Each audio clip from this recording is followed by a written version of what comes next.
So theoretically, it has started recording, and it says be sure to let everyone know that they're being recorded. So I have done that a couple times. So we were asked to have a work session on this, both on the TAC and the policy committee agendas at different times, and both committees kind of asked if we could have a work session to discuss things. We do have it on the policy committee agenda, but we're not going to act on it because we're not done with this work session, and it needs to go back to the TAC first. So I know Mr. Weddleton sent some questions to myself and Mr. Young, so I don't have the answers to those because I'm not a NEPA expert in any way, shape, or form. I would ask our friends at DOT if someone is able to provide some responses to those questions. I don't know if who might be able to do that, but there are several of you on. Yeah, Todd or Jim, which one of you two decided to chip in here? Dave's supposed to lead the charge. Yeah, this is Todd. Since I've been gone for a while, and Jim and David worked on the response, I'll turn it over to David to lead us through. Okay, this is Dave Post, planning manager with DOT, and one of the things that I wanted to kind of emphasize before we get into the detailed responses is kind of the overarching issue, I think, is one of fiscal constraint. The Seward to Glen Highway project, as it's shown within the AMATS MTP from 20th Avenue to Airport Heights, is approximately a $900 million project. And one of the issues that we are facing within DOT is that our current STIP is overprogrammed in the foreseeable future. Once you get out maybe 7 years or so, maybe 8 years and beyond that, you know, there's opportunities, but in the intervening time frame, it is very much overprogrammed. And trying to go ahead and get a $900 million project incorporated in the STIP, even though Central Region staff, I think, is very supportive of this project, it's very much a challenge to go ahead and get a project of that size. And the reason I talk about this being a $900 million project rather than just the EIS is the expectation is from FHWA that once you start an environmental document, you're entering into a time trap. Basically, you're committing that you will go ahead and in a 30-year time frame, since this is likely to go ahead and have right-of-way, 10 years to get to right-of-way and 20 years to get to construction, you will have a significant portion of this project completed. Otherwise, you're looking at basically going ahead and having to compensate, basically pay back all the funds that had been expended to date. So that's kind of the big picture reason why we're not moving forward with this project. Is really one of, you know, kind of fiscal constraint. This is, I think, maybe even best highlighted by AMATS's own MTP.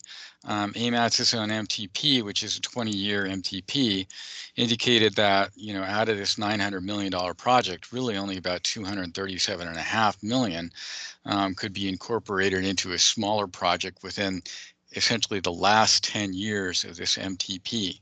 So we're kind of a little bit ahead of the game in trying to go ahead and kick off an environmental document.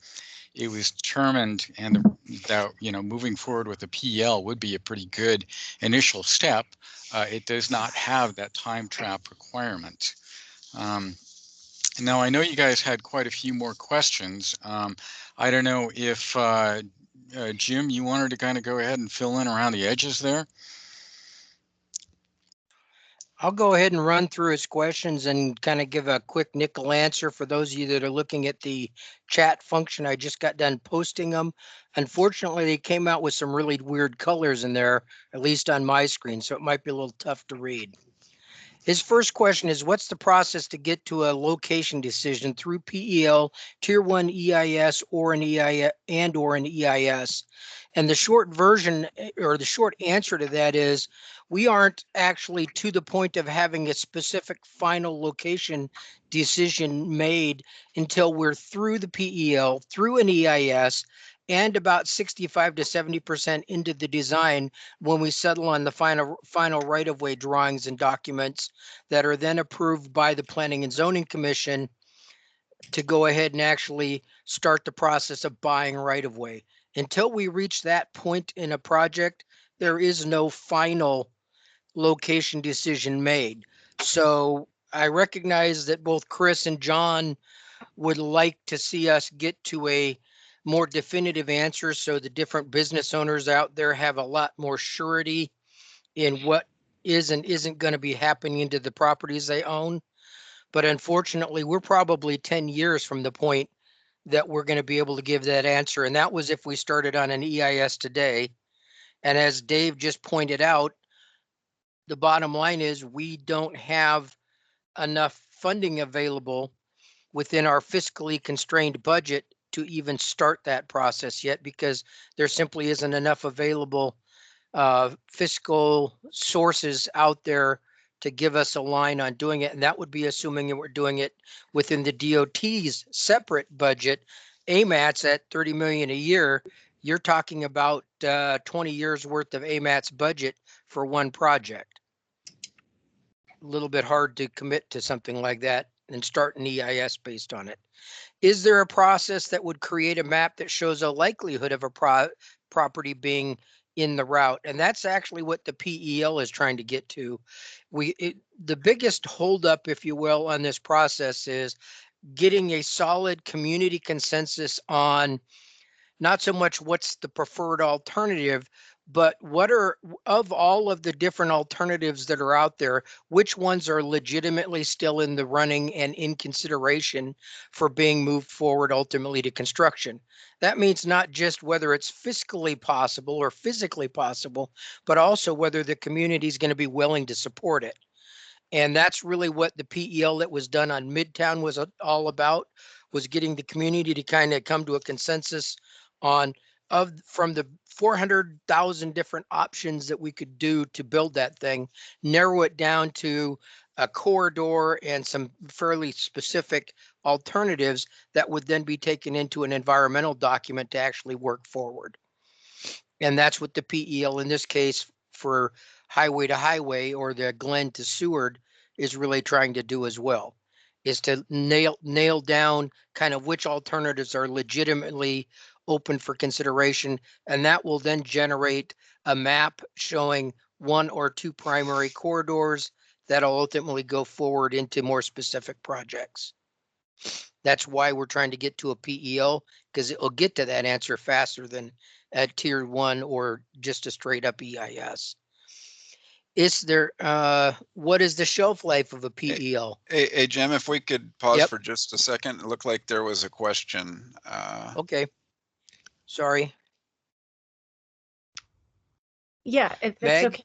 Yeah, thanks. So on the location issue in the PEL, I've had a hard time getting some clarity. So that puts forward potential alternatives, and then those alternatives, a number of them, whichever are determined to be backed by the community, then those are walked into the EIS process in addition to a no-build alternative. Am I understanding that correctly? And is there any, I guess the follow-up to that, is there any limitation on the number of preferred alternatives? Like in Midtown, I remember, I think we started with A through K, and then it whittled down to like 3, and then there was really a preferred alternative that moved forward, but I don't understand 100% if those other ones are still kind of on the table. They're just not the most preferred alternative.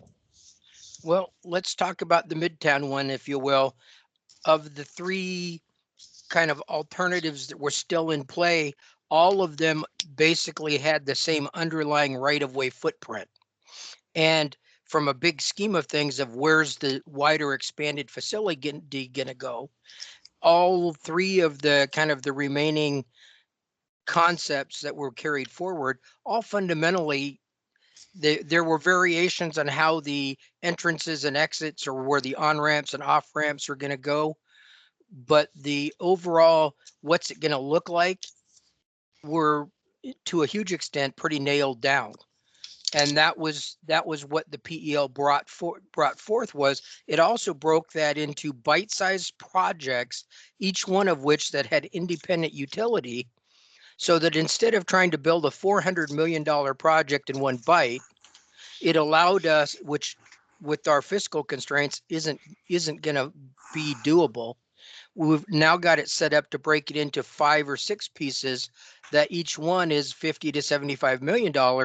And that within our fiscally constrained environment is something we can actually move forward piece by piece. And the environmental document would only have to look at each of those pieces independently without having to take a step back and start all over again. So that's the benefit of the PEL. And for the Glen to Seward, it would be a continuation of that. It would narrow down from the multitude of concepts that have been floated over the years. It would narrow it down to probably one corridor and multiple minor tweaks within that corridor of what would ultimately get built. And that would hopefully also give us the ability to break it into smaller, more bite-sized chunks that would be workable within our fiscally constrained environment. Does that make sense, Meg? It does. I thought that one thing, and this is where I'm trying to get on the variations that wasn't resolved in Midtown, was undergrounding versus above ground. And so that seems like a big element still hanging out there, not necessarily as to the corridor, but I'm just trying to get to like how similar all of the designs are, you know, when you get to the end of a PEL versus there being that multitude of options available. Because I get why I understand that this particular resolution is trying to move towards some certainty, and I'm just trying to get my arms around what level of certainty or limitations are placed on a project once we get to those preferred alternatives. Of course, then we go through more, I understand, but I'm just trying to make sure I fully understand it. Okay. My So takeaway from what came out of the Midtown congestion is we, in fact, had an agreed upon concept that was going to have underground from Benson going north, and the question of whether we were over or under at 36 was one that the community seemed to not have a real strong opinion. So whichever of the two of those worked out more effectively for dealing with the 36 interchange, the community seemed to be all right with, but everybody was very clear that it was going to be underground from going under Benson and Northern Lights and keeping it underground until it daylighted out somewhere down around 20th. Is that the sort of clarity you were looking for? Kind of, yeah. So like when we're looking at Seward to Glen in particular, so like the general corridor may be set, but the real differences are really going to be then entrance and exit ramps. If there's an area where there's ambiguity or no clear community intent, perhaps there would be some opening of options there as you move into EIS and further into design. Is that accurate? I just want to make sure I can convey. That is. Okay. That is accurate. And I can tell you from what we already got early in the comments, at some point we will, at least on paper, officially consider going overhead or above ground going north from 20th. But I don't think there's anybody connected with the DOT that has any expectation that we're going to be putting in an elevated freeway through the middle of Fairview, simply because of the general community, the noise impacts and the rest of it. That's a non-starter before we get in there. And at least that's what I've very clearly heard from the community going back for most of the last 5 years now. So that's the sort of clarity that once we've, duly, yep, we considered it. The community says not only no, but hell no. And then we can take any of the alternatives that included a concept going overhead, and those all just dropped away from the options list. And that's part of what I expect this PEL to deliver us, is kind of what alignment, or where would it go, and is it overhead, underground, and where does it need to connect, would be the kinds of questions that would be getting answered. We need to connect at 9th Avenue. We need to connect at 10th Avenue, or both. That's the sort of thing that will get sorted out as part of this process. And then we get into figuring out how to connect it. All of that would be the final, coming up with final alternatives. But a lot of it's going to be consensus on where do we have to have the connections and what might they look like. Okay, that helps a lot. That's a really great clarification. I appreciate it. Thanks. Okay. Any other questions, or I can hit the rest of what John sent?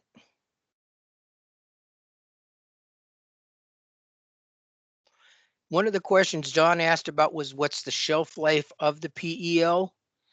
And that's one of those questions that there's an official answer that says it's supposed to be within 5 years of finishing the PEL that we've launched into the environmental document for the project. Well, Midtown congestion relief is a great example of where that gets pretty fuzzy. We expect to be moving forward on the first project out of that Midtown congestion relief PEL.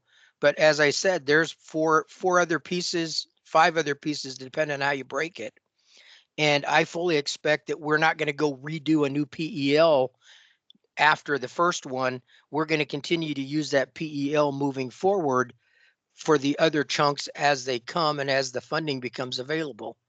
So, yes, there's a supposed how long do you have to use it, but just like a lot of the things, as long as you keep revisiting it to make sure that the community consensus hasn't significantly changed, I think you can expect to see the PEL itself to still be being used until you've built out, if you will, what the PEL was looking at and what the PEL was recommending in terms of community consensus.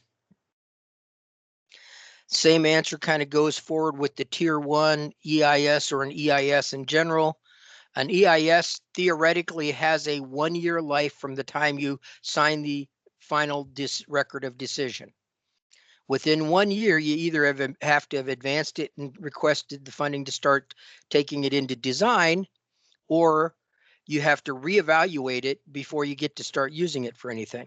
But as long as you continue to do reevaluations, the actual EIS can be still being used 20 years after the document got signed.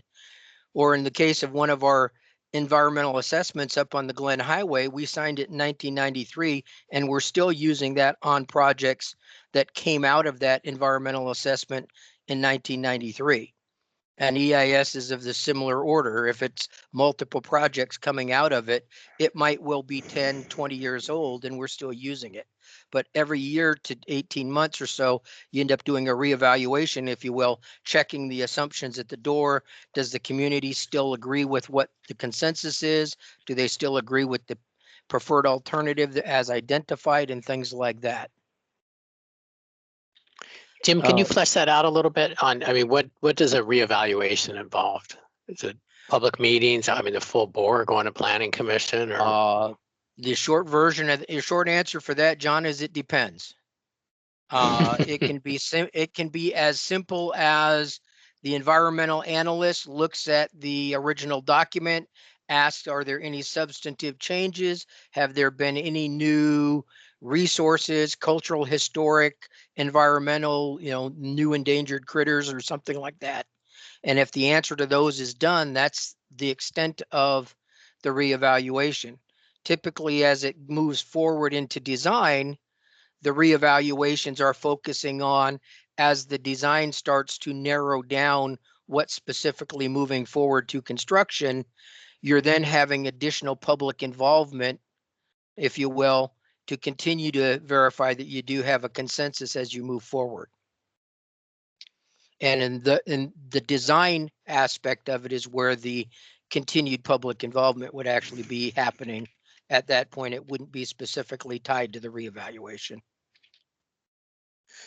Okay, thanks. Mm-hmm. How much of the highway to highway work is still usable? The short answer is not a whole lot. Some of the mapping is of some value.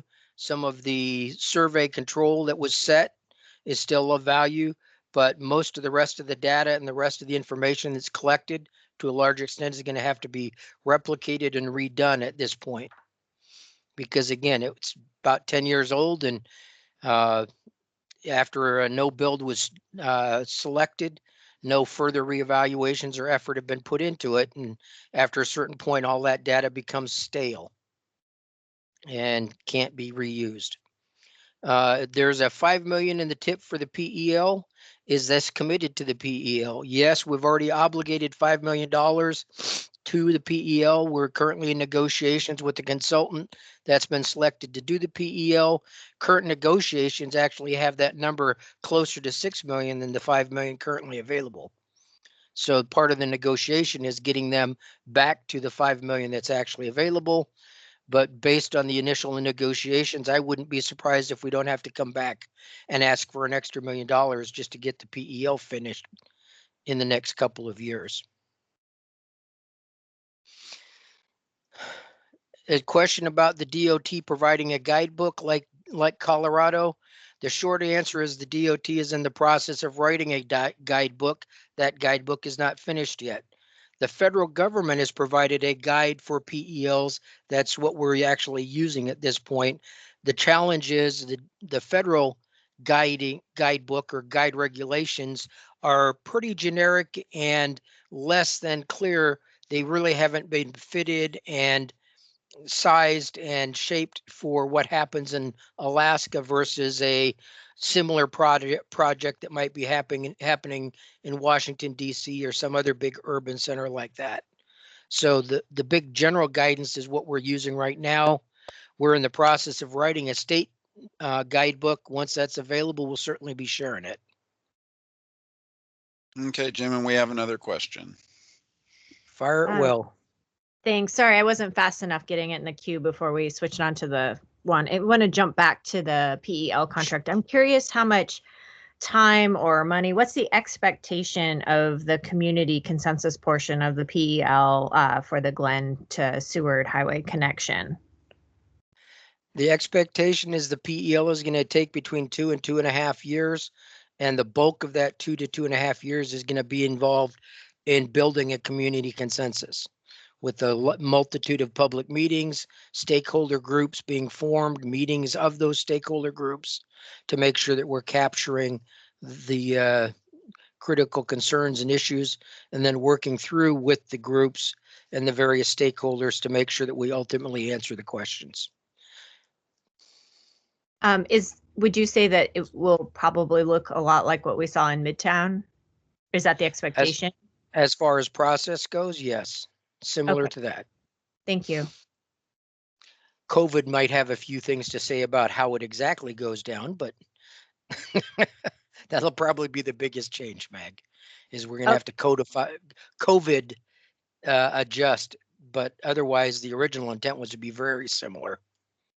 Okay, yeah, and I've heard good things about the use of technology in those processes actually bringing out more individuals. Thanks. Yep. Okay. Hey, Jane, Go ahead. Jim, Sir Weddleton has a question, I believe. Okay. Well, I'm Yeah, looking thanks. at the. Go ahead. All right, Jim, so while we're on that $5 million for the contract, so if it were to be a PEL with a kind of EIS or the tier 1 combined, would that, could that be folded into the same $6 million budget? Hell no. It's about half of what we'd need to get through an EIS. Okay, so and with a PEL done, we still would do an EIS, but I think you said Well, the last meeting it'd be to- substantially cheaper. Before we start an EIS, we actually have to have a fiscally constrained tip or STIP showing a project that it fits within that fiscally constrained STIP or tip before we will start an EIS. And that's one of the roadblocks on why trying to turn it into an EIS at this point. We really don't have the ability to do that right now, John, because within the fiscally constrained TIP and STIP that are currently out there, there is no project for an actual highway to highway Glen to Seward connection that falls and comes within the fiscally constrained TIP and STIP. And we have to have Okay. a project available before we can start it. Okay, somehow that slipped by me before. So that's a key thing. If you can't, so you have to have some guess of the cost, educated guess that would be in the TIP and the STIP. Right. And once And you, you and also, then you have to make it all work, fiscally. Yep. Okay.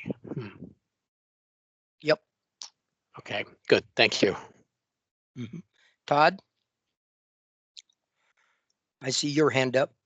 Yeah, just a little bit more information on that. It's not just that you have a project, because the state of Alaska, then if you're using STIP money, then we have to have a scoring mechanism. The project would have to be scored if we were to get it fiscally constrained. And so there's another whole process that the state has to go through to get a new project into the STIP to be able to start an EIS.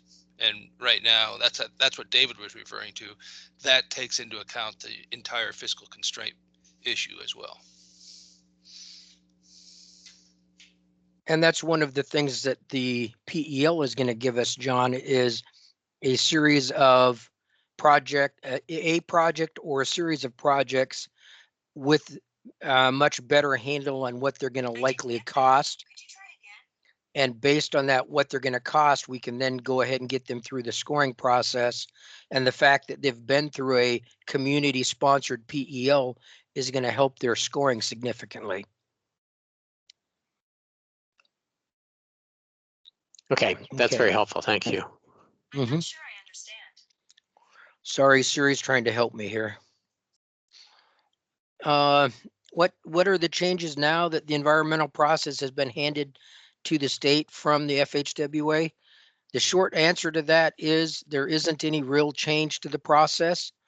Probably the only real change of significance is if somebody takes the record of decision or process to court, the court is now being that suit is now being handled in state court, and the state is paying the defense of the document instead of the feds in a federal court.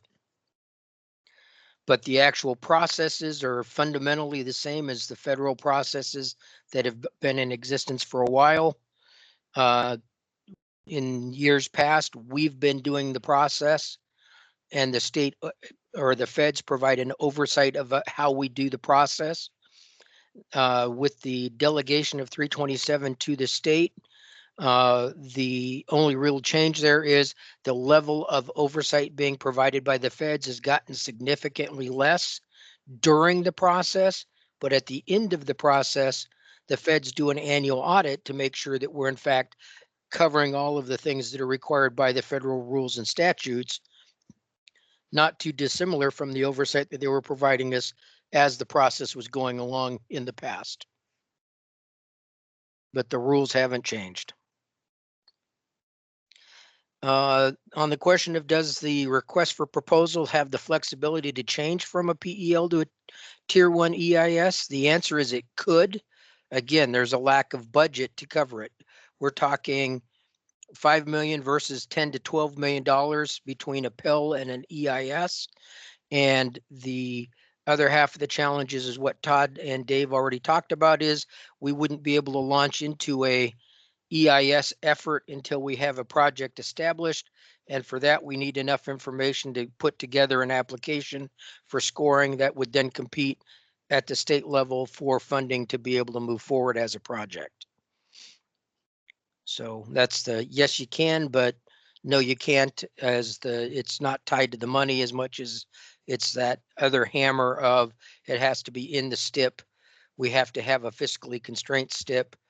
So we have to be able to show before we start it that there's actually enough money out there in the future to pay for this as it goes forward. And I think that's all the questions I had off of your list, John. Did I miss any? Did have another question from Miss Alatin. Oh, sorry, Meg, I was reading No. the list and not, go ahead. No problem. No, mine are much more extemporaneous. So on the PEL, one, I would love if we could have the federal handbook at least sent out so I can make myself much more acquainted with that. And two, is there anything within that handbook or the guidance the state gives to the contractor about certain things within the PEL happening by certain times or certain dates? Is there some kind of timeline? Is it a timeline driven process at all? I don't know if you could talk me through that a little bit more. I know like when we get into some of the environmental stuff, I think there are some more clear kind of benchmarks or times that are met, and I'm uncertain if that exists within the PEL process. Not within the federal PEL guidelines. The negotiated contract will include a specific schedule of when the major milestones are going to happen. But again, that's part of what they're negotiating right now. So that will be available once the contract is signed, but it isn't available yet. Dave, can you go ahead and send over to Meg a copy of the federal regulations that currently are out there? I will warn you, Meg, I hope you're ready to not snooze off because it's a lot of very high level 40,000 foot discussion, but they don't get into the details very much. Okay. And it's written by a bunch of lawyers. I'll make that law school, those law school loans pay off. Yeah, you'll put that law school pay off, but as an engineer, most of it makes my eyes glaze over. So that's why I keep the planners around for. I appreciate that. If I may ask one more question, it's jumping off the PEL, but I'm trying to make sure I understand all of these pieces. So I understand the PEL. I understand we've talked a lot about a tier 1 EIS. What's the difference between, a tier 1 EIS and a full-blown EIS? Tier 1 EIS is basically taking an EIS at the very beginning. And typically, if you're looking at something like highway to highway, where it's a very large, very complex project, it's trying to do, to an extent, some of the things that a PEL would do for you. The first tier of the tiered EIS would be trying to narrow down the range of alternatives before you start digging in too much, because one of the legal requirements for doing an EIS is every alternative that is looked at the start has to be looked at to an equal level of detail. So if you start out looking at 40 different alternatives, every one of those alternatives requires a similar level of, if you're doing survey, you got to go pick up the survey data. If you're going to be doing archaeological studies, you have to do archaeological studies on every one of those corridors if you're doing that. And what a tiered EIS or the PEL, which is the new tool that they gave us, which is frankly a refinement on the idea of a tiered EIS, is it lets you go in without digging as far into the different alternatives, so that you can very early on take the 40 that your alternatives or more that you might have initially on the table and narrow that number down to something a little more manageable. So you're not doing archaeological studies all over the Anchorage Bowl, because some of those alternatives might be having it going up along the foothills of the Chugach Range or something instead. And by narrowing it down, it takes the price down significantly. So the tiered EIS was proposing to do something similar, where you do a first tier to kind of look at everything on a very cursory level, narrow the list down, and then you start, as you do the intermediate tiers, you start narrowing it down as you go. And at each tier you have, if you will, a decisional document before you move to the next piece. Go ahead, John, I see you're blinking. Oh, okay. Yeah, thanks. This has been a good education, as it always is with you. So, a real goal here, overall thing, is certainty for the businesses and property owners in that area. Where will it be and when? And so we're here, and there's a lot of constraints here that are very real. But so how do we get I mean, that's our goal. How do we get there as quickly and concretely as possible? Well, you get through the PEL, which narrows down the size of the funnel significantly. And once you have the PEL, it then gives you the potential to break off bite-sized pieces that you can actually start moving them forward, putting them into the funding schedule and the funding stream, and start providing some assurity on when things are going to happen, because they're actually then being written into the state's funding program and the city and the AMATS funding program, if you will. Unfortunately, the truth is we're not going to give at this point a lot of surety to anybody, other than it's going to take probably 8 years to 10 years from now before the first dirt gets turned for the first project that might come out of this. And that's assuming that we can pretty much move fairly smoothly from the PEL into an environmental document and into design for the whatever the first piece is that comes out of this. It's going to be a long, drawn out process, and frankly, would be in construction now if the first round of highway to highway hadn't been staked when it was. But because we kicked that all the way back to the beginning, we're looking at 10 years, 8-10 years before the first piece is going to turn any dirt. And it's probably going to be 6 years from now before I can give any assurity of whose parcels will be affected and who can expect to have a knock on the door with the right-of-way agent saying, we need to buy a little bit of your property or all of your property. So the first of those is 6 years out. Go ahead, Dave. Yeah, I was going to say, ask if I could go ahead and add on to that too. This is an instance where the municipality actually has the ability to kind of influence things in the positive way. You know, Central Region can really only push so hard on some of these issues. One of the things that, you know, is really helpful in the PEL process is if the municipality actually goes ahead and is willing to sign on to an agreement, you know, about the PEL process and actually sign on to the conclusion of the PEL process. That provides a lot more legitimacy to the conclusions in the PEL and allows FHWA to go ahead and give that PEL more credence. The other thing is, you know, Central Region has been trying hard to go ahead and get elements of the overall connection between the freeway segment of the Glen Highway and the freeway segment to the Seward Highway incorporated into the STIP. We have in the past pitched some of those projects, you know, including, well, actually, it's been a kind of an evolving process with our National Highway System prioritization. We were able to go ahead and get kind of like a bit of definition to a fairly ambiguous project, and we were able to go ahead and develop some criteria that they would apply to it. We were pitched some of those projects, including the Midtown Congestion Relief portion of this overall scheme, and the Seward Highway and Tudor Road project. And those are actually the top 2 projects that were selected the last time we had an NHS prioritization process.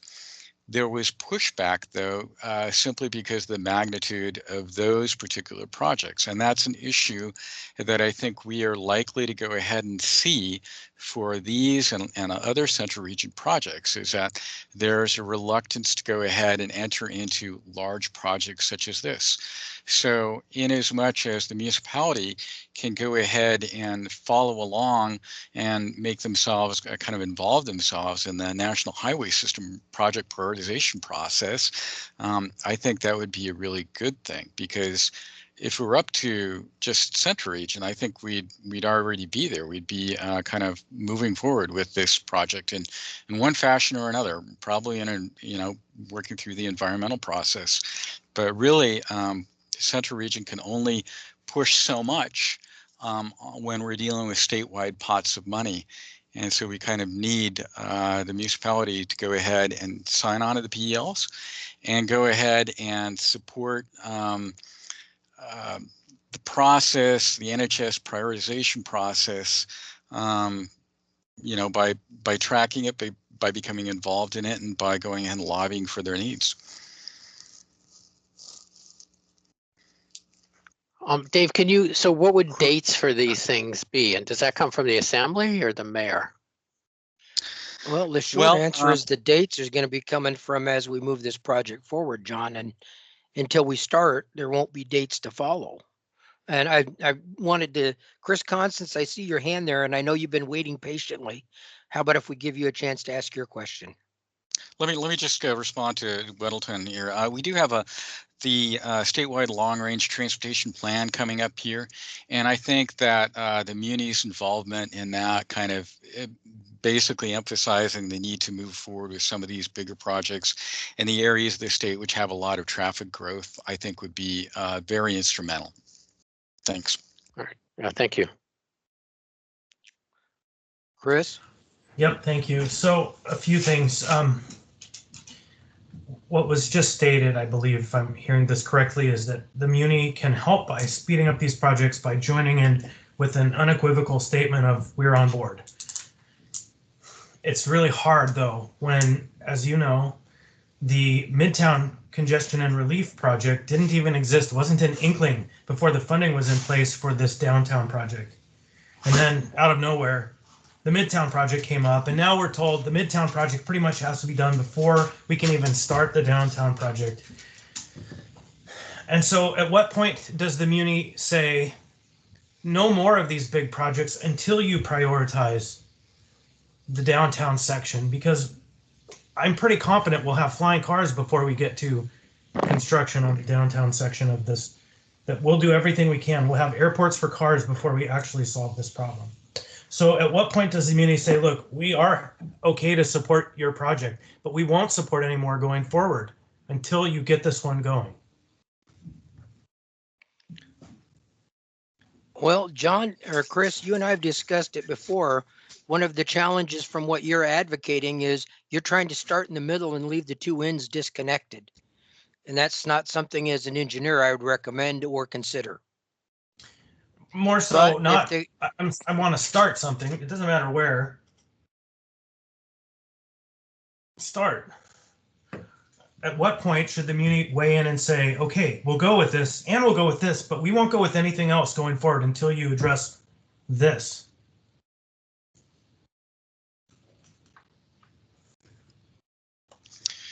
Well, if I could interject again, I think that this is, a concern of ours. It is a very expensive project, and frankly, it's been a long-standing issue. If I could, reiterate, if we're up to Central Region, I'm sure that this project would be underway, but we're dealing with pots of money that are allocated on a statewide basis. I believe there's justification for going ahead and moving forward with the entire project, and there has been since it was first actually conceived of way back in the 60s. That is how long this project has been thought of and thought of as necessary. It is not going to be easy to go ahead and execute a short-term fix. I think you need to kind of take a long-term view of it. So, Mr. Post, I could actually show you documents from the 50s which talk about this very project and how the highway should be where it is because that neighborhood will never amount to much. And why that was because this is the neighborhood in which urban renewal and the major highway projects were driven through African-American neighborhoods and neighborhoods of poor people. And so we're just continuing to live the promise of discriminatory policy, even though it's de facto. It's none of you, it's just how it is. So how do we get past that? Because you're right, 1960, 1955, the first planning document out of the municipality way back when on this section of town after annexation of this neighborhood was, we're going to put the highway here and we don't care what it does to these people. Chris, you want to know what you can do? You can join and participate in the process in the PEL. You can help us select a consensus preferred effort of what we want to do, what we, the community, what we, Anchorage, want to do. And then the city needs to join in pushing with their legislative delegation, with the mayor and you folks on the assembly, pushing every time you have the opportunity to poke the nice guys down in Juneau saying that they need to give this the priority that is warranted. And that's certainly one of the reasons why they should be giving it a priority to help rectify why the decisions were made in the past and make sure that we don't make those decisions going forward based on the same flawed types of logic. And I would offer that is exactly what's happening here. Mr. Young is that guy, at least until we get to the next level of this process. So I'm with you. I'm with you. I appreciate what you're saying, but Wolfgang Young is not the one that's going to have an effect at the decisions being made in Juneau. Your favorite legislators, your mayor, you as the assembly, resolutions to them saying prioritize this ahead of everything else happening in the Anchorage Bowl. Those are the types of directions from you folks that get elected every day that carry a lot more weight than bureaucrats like Dave and I and Todd advocating for this, and appointed officials like Mr. Young. They have a little bit more stroke down there, but not a whole lot. Folks like you are the ones that are going to be able to actually make this move in ways that we can only dream about. But probably the biggest first step is, as a community, Anchorage has to say, as a community, this is what we want done. This is what we want first. And if that means something not in Midtown, but in fact is something in Fairview, or maybe over starting at Airport Heights and working in from the north, whatever that is, that's where the community can really weigh in on this and ultimately prevail on where do we start, where do we work, and what gets built. And part of that is not just dealing with it here in Anchorage, but helping to push it in Juneau. Yep. That part I understand. Thank you. I feel your frustration, Chris.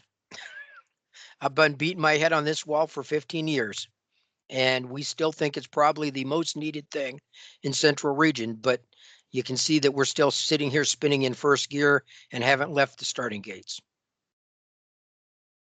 Chris, I'm just honored to think that you think that I have that much authority. So thank you for that compliment. I just think you're the only one who has that. You're the commissioner in the way that we need. I know I don't. Yeah, I know. I do have the ear of the commissioner in certain regards, but you know, and I wasn't really super involved. You were probably more involved, Chris, on the highway to highway effort years ago than I was. But if you look at the causal factors about why that thing got shut down, it wasn't anything that came out of this office that I'm sitting in. I think that came from politics and other areas. Jim, am I right on that? Absolutely. That was what ultimately killed it. It was the community, most of the folks had concerns, but the stake that killed it came through politics.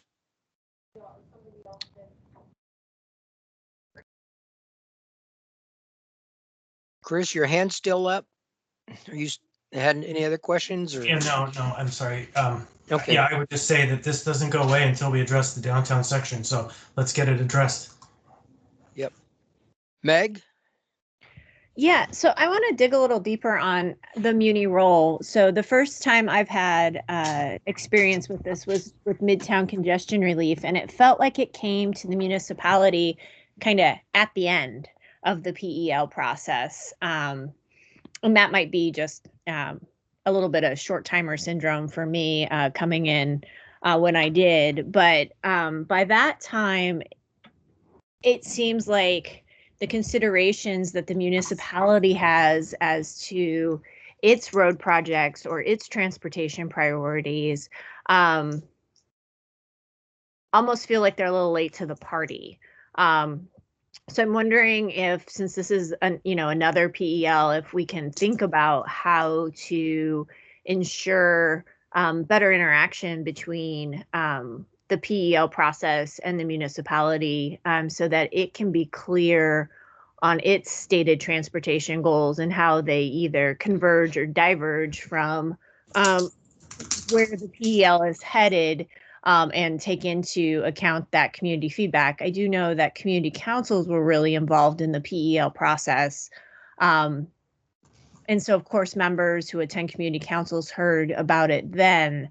but I don't think it came to the assembly until it was nearly complete. And that seems, again, like it's a little too late to try to reconcile potential differences, particularly often in the areas of non-motorized transportation priorities, or other things we may be hearing. So I just wanted to toss that out. And again, it might just be me being new to this, but I would really welcome the opportunity to collaborate through the process instead of coming in and providing maybe a critique at the end. Meg, I can tell you that every single one of the open house meetings that were held over the 2.5 years of Midtown congestion relief included specific invitations to the assembly to participate. A number of the assembly members did in fact attend a number of the stakeholder meetings and other opportunities along the way. Representatives from the city staff were at every single one of the major stakeholder events all along and through that process. One of our frustrations was we had a lot of people sitting in and very little feedback coming from the city until towards the very end, which was not to say they weren't being asked. Yeah, and I think that's what I'm trying to, I guess, illuminate is that when we are at a stakeholder meeting or we go to an open house, we don't want to overshadow the public engagement from other individuals. So, and that happens when an assembly member shows up. And I guess I would also just be really blunt and say that just because there's municipal staff in the room doesn't mean that the information is moving along to the assembly.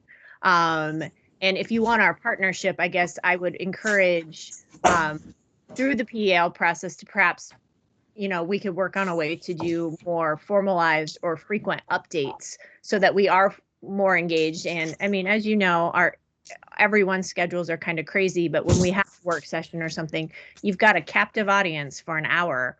And we don't tend to be shy during those. So I just wanted to brainstorm a little bit to make sure that we can feel comfortable, hopefully providing the advocacy that you're looking for. I can tell you that we will certainly willingly and happily include as many work sessions as the assembly is willing to hold still for along that process. And I can absolutely commit to us delivering those opportunities for input. Great, thank you. John, I see your hand back up again.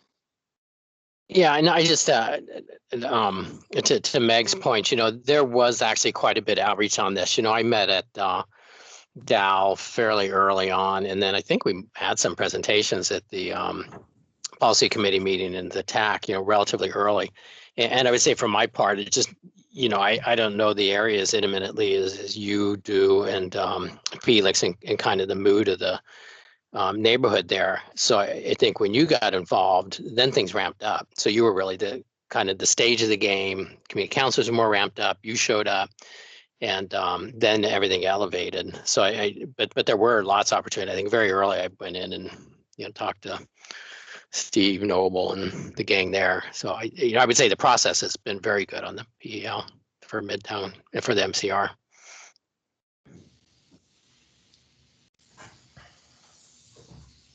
But I don't disagree from Meg's perspective. We needed to do a more aggressive job than we did on Midtown, and getting on the schedule for a couple of work sessions earlier on is certainly something we can make sure we do as we move forward.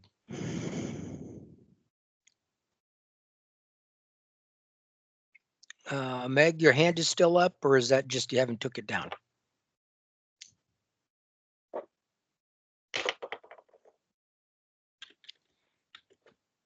Okay. Anybody have any questions or issues, or Craig? I'll turn it back over to you. It is really Actually, your show. If I could, I was going to mention one thing, if folks can hear me. Yep. you guys are in the process of updating your MTP. I think you're just starting to kick off the next MTP update. And one of the things that I would go ahead and emphasize here is that it's hard for us to go ahead and emphasize that this is a priority project with AMATS when it's not, within the fiscally constrained portion of the MTP. Even when we had to go ahead and pare down that first project phase, even after we went ahead and pared it down to where it was basically only a quarter of the overall project, funds from that were even peeled off for other projects. So it is something to kind of go ahead and be aware of when you're putting together the MTP, and it's required to be fiscally constrained. It's important to go ahead and position this project such that it really accurately reflects the priority of AMATS. Thank you. Thank you, sir. Unless anyone has any questions, as they say, for the good of the order, I guess we are done for the day. As soon as I can figure out how to get the recording available to folks, we'll have it posted up on our website. Thanks. And I thank everybody. This has been very helpful, the information, Jim, Dave, and Wolfgang. Oh, you're welcome, John. Thanks for letting us participate. All right. Thanks, everybody. Have a good rest of your day. Bye-bye. All right. Bye. Thank you.